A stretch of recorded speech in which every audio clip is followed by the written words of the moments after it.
சரிங்களா? இப்ப அந்த ஒரு கெட்டப்னால வந்துதான் உங்களுக்கு பெருசா விமர்சனம் பண்றாங்க. இந்த படம் அந்த படத்த அந்த டீம் ஒரு கொச்சையா பேசுறாங்க.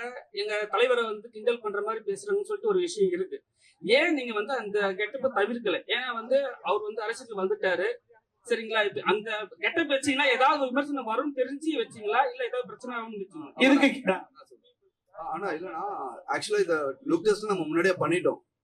அப்புறம் தான் சாரோட லுக். ஆக்சுவலா நானும் சாரோட பெரிய ஃபேன். டான்ஸ்னா அவர் பார்த்தா நானே ஆட ஆரம்பிச்சேன். ஸோ அதுக்கும் இதுக்கும் சம்மந்தம். லுக் டெஸ்ட் என்னன்னா ஒரு 55 இயர்ஸ் ஏஜ் ஒரு 60 டுவர்ட்ஸ் போகும்போது ஆப்வியஸா கிரே இருக்கும். எல்லா ஹீரோஸும் நீங்க லிஸ்ட் எடுத்து பாத்தீங்கன்னா நேச்சுரல் விட்டுருவாங்க. ஒரு 50 வயசு வரைக்கும் தம் கட்டுவாங்க. அப்புறம் நேச்சுரலா விட்டுருவாங்க. ஸோ ஒரு ஹீரோ அந்த டைம்ல எப்படி இருப்பாரு? ஸோ அதுதான்.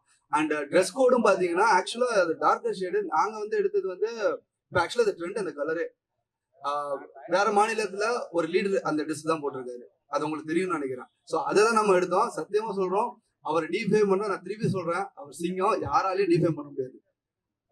நிஜமாவே அது சிங்கம். அதை யாரும் டிஃபேம் பண்ண முடியாது. நான் எல்லாரும் பக்கத்துல நின்று பார்த்திருக்கேன். அப்படி ஒரு எண்ணமும் கிடையாது, அப்படி ஒரு விஷயமே கிடையவே கிடையாது.